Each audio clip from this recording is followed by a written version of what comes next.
It's time. We are a nation in steep decline, being led into World War III by a crooked politician who doesn't even know he's alive, but who is surrounded by of people who, based on their actions on defunding the police, destroying our military, open borders, no voter ID, inflation, raising taxes, and much more, can only and our failing USA. We just can't allow this anymore. They're our nation as we sit back and watch. We must save America. Protest, protest, protest. And there people were thinking Trump was just going to fade into the background. Doesn't look like it, does it? Now we face the ultimate apotheosis of 8 years of Trump derangement syndrome. The potential arrest of Donald Trump himself. I will be arrested on Tuesday of next week. Protest, take our nation back. Trump says he expects to get arrested on Tuesday in connection with the multi-year investigation into alleged hush money payments to Stormy Daniels before the 2016 election.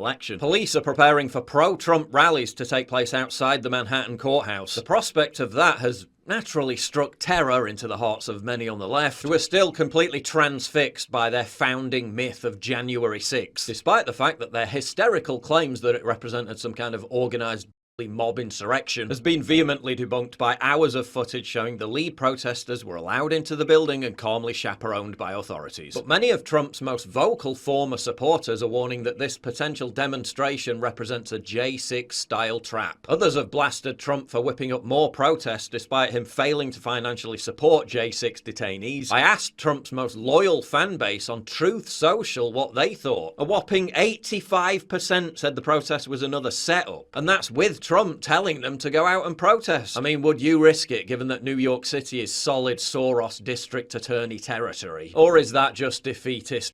Given that the case against Trump clearly represents an outrageous weaponization and abuse of the justice system, Trump would be the first former president ever to face criminal charges. 9 legal scholars said Trump could still win the 2024 election from prison and run the US from behind bars. Fact is, Trump wants to be indicted because it'll make him a political martyr, boosting his chances of recapturing the White House. But is he really likely to get jail time for this? It's a jumped up basic misdemeanor. And when did legal settlements and NDAs become criminal offences? Jonathan Turley says the DA's made-for-TV Trump prosecution is high on ratings but short on the law. Anywhere else outside of New York, this case would be dismissed in a heartbeat. Turley notes how the case is legally with Manhattan District Attorney Alvin Bragg struggling to twist state laws to effectively prosecute a federal case long ago rejected by the Justice Department. How can they prove Trump paid off Stormy Daniels to influence an election when he could have done it for a myriad of other reasons, from protecting a celebrity's reputation to preserving a marriage? The Southern District of New York's US Attorney's Office already rejected a prosecution based on election manipulation, while the Federal Election Commission chair also dismissed the idea. Turley also points out how a similar case against John Edwards was far stronger,